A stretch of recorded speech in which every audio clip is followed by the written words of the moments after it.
Sesudah itu ada orang mengatakan kepada Yusuf, "Ayahmu sakit." Lalu dibawanyalah kedua anaknya, Manasye dan Efraim.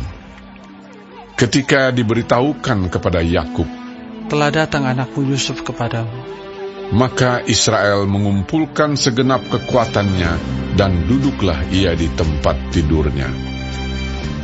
Berkatalah Yakub kepada Yusuf, Allah yang Maha Kuasa telah menampakkan diri kepadaku di Luz, di tanah Kanaan, dan memberkati aku, serta berfirman kepadaku, Akulah yang membuat engkau beranak cucu, dan aku akan membuat engkau bertambah banyak, dan menjadi sekumpulan bangsa-bangsa.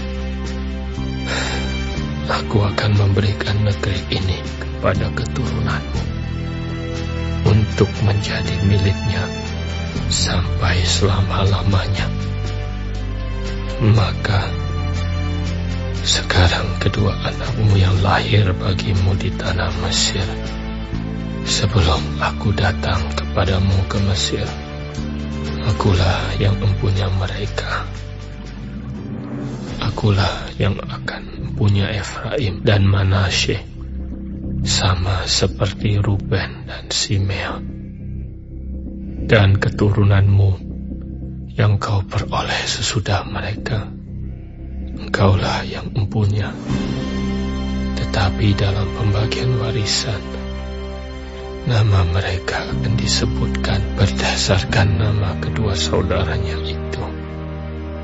Kalau aku pada waktu perjalananku dari Padan, aku kematian Rahel di tanah Kanaan di jalan, ketika kami tidak berapa jauh lagi dari Efrata, dan aku menguburkannya di sana, di sisi jalan ke Efrata, yaitu Betlehem. Ketika Israel melihat anak-anak Yusuf itu, bertanyalah ia, siapakah ini? Jawab Yusuf kepada ayahnya, Inilah anak-anakku yang telah diberikan Allah kepadaku di sini. Maka kata Yakub, dekatkanlah mereka kepadaku, supaya aku berkati mereka. Adapun mata Israel telah kabur karena tuanya, jadi ia tidak dapat lagi melihat. Kemudian Yusuf mendekatkan mereka kepada ayahnya, dan mereka dicium serta didekat oleh ayahnya.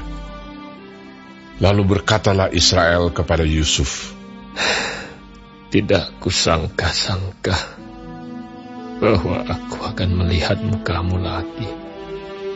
Tetapi sekarang Allah bahkan memberi aku melihat keturunanmu. Lalu Yusuf menarik mereka dari antara lutut ayahnya, dan ia sujud dengan mukanya sampai ke tanah.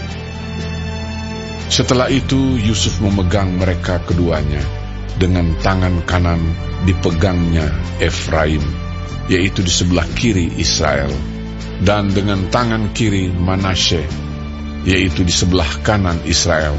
Lalu didekatkannyalah mereka kepadanya. Tetapi Israel mengulurkan tangan kanannya dan meletakkannya di atas kepala Efraim, walaupun ia yang bungsu, dan tangan kirinya di atas kepala Manasye. Jadi tangannya bersilang, walaupun Manasye yang sulung. Sesudah itu diberkatinyalah Yusuf, katanya, nenekku dan ayahku, Abraham dan Ishak, telah hidup di hadapan Allah. Allah itu sebagai Allah yang telah menjadi gembalaku selama hidupku sampai sekarang, dan sebagai malaikat yang telah melepaskan aku dari segala bahaya.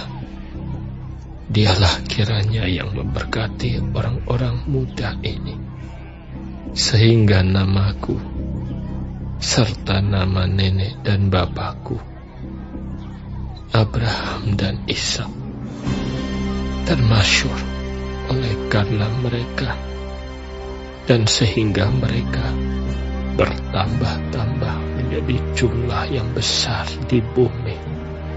Ketika Yusuf melihat bahwa ayahnya meletakkan tangan kanannya di atas kepala Efraim, hal itu dipandangnya tidak baik. Lalu dipegangnya tangan ayahnya untuk memindahkannya dari atas kepala Efraim ke atas kepala Manasye. Katanya kepada ayahnya, "Janganlah demikian, ayahku, sebab inilah yang sulung. Letakkanlah tangan kananmu ke atas kepalanya." Tetapi ayahnya menolak. Katanya, "Aku tahu, anakku, aku tahu. Ia juga akan menjadi suatu bangsa, dan ia juga akan menjadi besar kuasanya. Walaupun begitu, adiknya akan lebih besar kuasanya daripadanya, dan keturunan adiknya itu akan menjadi sejumlah besar bangsa-bangsa." lalu diberkatinyalah mereka pada waktu itu. Katanya, "Dengan menyebutkan namamu lah orang Israel akan memberkati. Demikian Allah kiranya membuat engkau seperti Efraim dan seperti Manasye." demikianlah didahulukannya Efraim daripada Manasye. Kemudian berkatalah Israel kepada Yusuf, "Tak lama lagi aku akan mati, tapi Allah akan menyertai kamu dan membawa kamu kembali ke negeri nenek moyangmu. Dan sekarang aku memberikan kepadamu sebagai kelebihanmu daripada saudara-saudaramu suatu punggung gunung yang kurebut dengan pedang dan panahku dari tangan orang Amori